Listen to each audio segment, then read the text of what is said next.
Hello friends, welcome back to our channel. This is Amarinder Singh Godara from 007 IELTS and Visa Consultancy.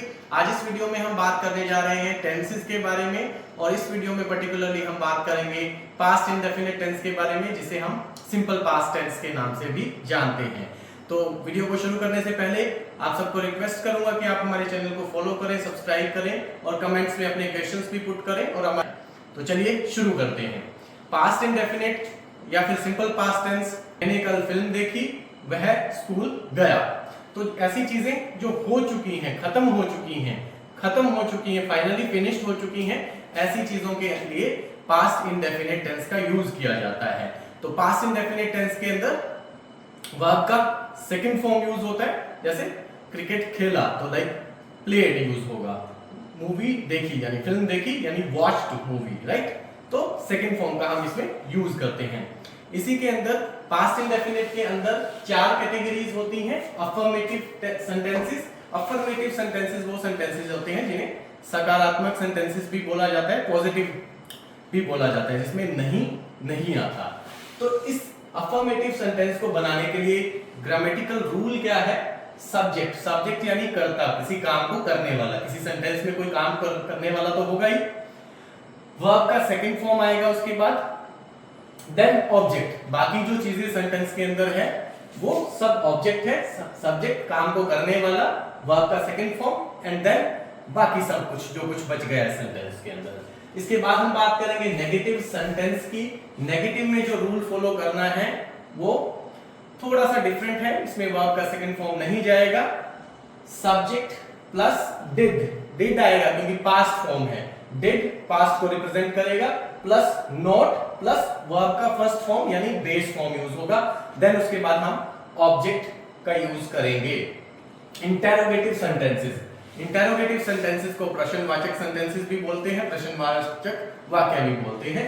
प्रश्नवाचक वाक्य जब आएगा तो हम सबसे पहले डिड को बाहर ले आएंगे, डिड प्लस फिर सब्जेक्ट आएगा, डिड के बाद काम को करने वाला व्यक्ति आएगा, प्लस वर्ब का फर्स्ट फॉर्म, डिड के साथ हमेशा वर्ब का फर्स्ट फॉर्म जाएगा, बेस फॉर्म जाएगा, उसके बाद हमारा जो कुछ बच गया है ऑब्जेक्ट आ जाएगा।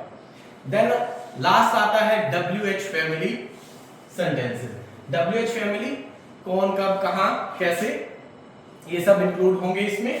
WH फैमिली का जो भी वर्ड है क्वेश्चन के अंदर या टेंस के अंदर या सेंटेंस के अंदर उसे यूज करेंगे। देन उसके बाद हम वही सेम स्ट्रक्चर जो इंटेरोगेटिव में फॉलो कर रहे हैं उसके बाद एग्जैक्टली वही लगा देंगे, जैसे कि did plus subject plus verb का फर्स्ट फॉर्म यानी बेस फॉर्म, देन ऑब्जेक्ट, बाकी जो चीजें सेंटेंस में बच गई।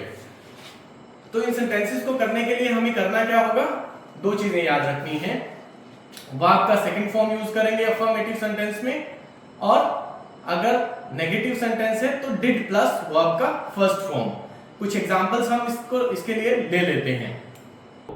चलिए कुछ एग्जांपल्स के साथ अब हम इन रूल्स को इंप्लीमेंट करते हैं। अफर्मेटिव, मैंने कल उसे देखा यानी हो चुका है काम।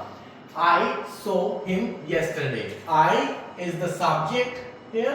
सब्जेक्ट है I यानी करने वाला, जो देखने वाला है। ये वर्ब का सेकंड फॉर्म, देन जिसे देखा, और yesterday ये सब बचा हुआ ऑब्जेक्ट आ गया। I saw him yesterday। मुझे लगता है क्लियर हो गई है आप सबको ये बात। नेगेटिव, राम कल स्कूल नहीं गया था, राम कल स्कूल नहीं गया था। अब वर्ब का सेकंड फॉर्म नहीं आएगा, वर्ब का फर्स्ट फॉर्म आएगा, उससे पहले डिड आएगा। Ram did not go, go is verb की first form, to school yesterday। Ram did not go to school yesterday।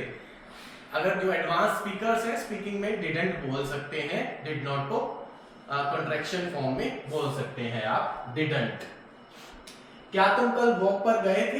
क्या अब क्वेश्चन मार्क है, इंटेरोगेटिव है।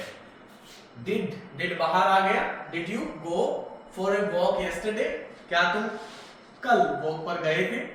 Did you go for a walk yesterday? WH family, वे कल किसके साथ गए थे? तो WH फैमिली किसके साथ?